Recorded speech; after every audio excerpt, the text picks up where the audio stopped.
कहे इतना सुंदर बनवाइएगा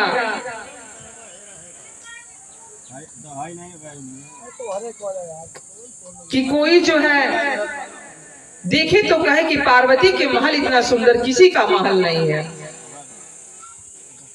अब जो है विश्वकर्मा महाराज खुद अपने हाथों से उस मकान का निर्माण किए, बनाए। जो कलाकार होते हैं उनको बताना नहीं पड़ता है, वो अपनी कला को इतना सुंदर दिखाते हैं, इतना सुंदर दिखाते हैं कि लोग उनके तरफ खुद आकर्षित हो जाते हैं। उनको किसी को बुलाना नहीं पड़ता है, उनकी कला को देख के हम मोहित हो जाते हैं।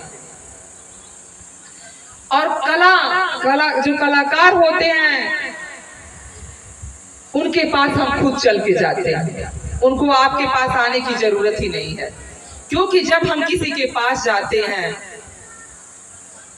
और किसी चीज को ध्यान देते हैं, ध्यान से सुनते हैं, सब लोग अपने बुद्धि और विवेक से अपने कला का प्रदर्शन करते हैं। उसी तरह से जो है अपने हाथों से विश्वकर्मा महाराज उस महल का निर्माण किए और निर्माण करने के बाद से पार्वती जी से बोले कि देखिए आपका महल कैसा है। पार्वती जी बोली बहुत सुंदर है। पार्वती जी के मन में भी था कि जैसे लक्ष्मी जी सबको बुलाई थी और बुलाई, उसी तरह से जो है हम सारे देवी देवताओं को बुलाएंगे और सब लोग देखें। सब लोग इतनी सराहना कर रहे थे कि लक्ष्मी का महल इतना सुंदर है। अब सब लोग कहेंगे कि पार्वती का महल इतना सुंदर है। सबको निमंत्रण गया, सब लोग आए।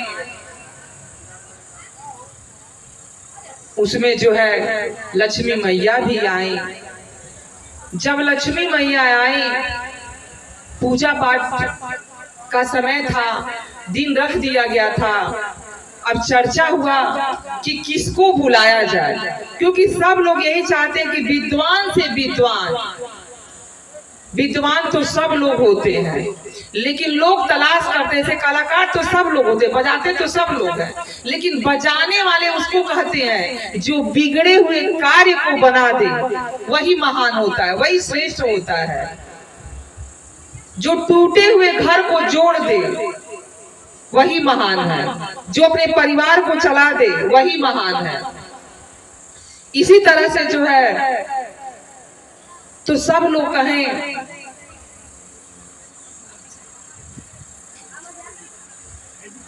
रावण के पिता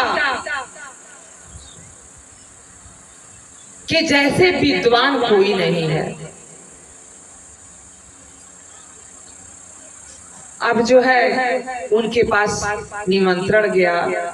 जब देखें पंडित जी तो बड़ी प्रसन्न हुए, लेकिन पंडित जी जो होते हैं वो कुछ मांगना नहीं चाहते हैं, लेकिन जो मतवा होती हैं, माता होती हैं, वह उनसे कहती हैं कि आप कह रहे थे कि हम इतने बड़े घर गए हैं, तो जो बड़े के घर गए हैं तो क्यों नहीं बड़ा बड़ा सामान भी लेके आए हैं, क्योंकि उन लोगों को सामान की जरूरत होती है।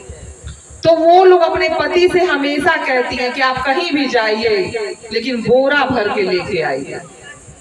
उसी तरह से जो है उनकी पत्नी कही कि बाप रे बाप, तीनों लोक के मालिक महादेव का घर है और उसमें आप पूजा कराने जा रहे हैं, तो आप क्या लेके आएंगे। तो पति पत्नी के बीच की बात थी। वो बोले कि आप ही बताइए कि मैं क्या मांग के लाऊंगा। उन्होंने कहा कि सुन रहे हैं कि इतना सुंदर जो घर बना है, उतना सुंदर किसी का मकान घर नहीं है। आप पूजा कराई, जब वो दक्षिणा देंगे तो आप उनसे उसी मकान को मांग लीजिएगा। आप जो है पत्नी की बात थी, रास्ते भर सोचते जा रहे थे कि जिस घर का पूजा कराएंगे उस घर को हम कैसे मांगेंगे। लेकिन पत्नी इतनी हट करती है कि पति न चाहते भी इस बात को कहते हैं कहते हमारा मन तो नहीं है, लेकिन का करी, मतवा जो हम कॉले बड़ी तो हम कह देता है कि माने चाहे नो। इसी तरह से जो है पंडित जी गए, पूजा पाठ हुआ, मैया लक्ष्मी पार्वती जी मैया लक्ष्मी को ली और कहीं की चलिए आपको अपने घर ले चलकर अंदर, और सब एक एक कोठरी दिखाई। लाइनिए भागल बाबा जनरेटर लसूद गए ना का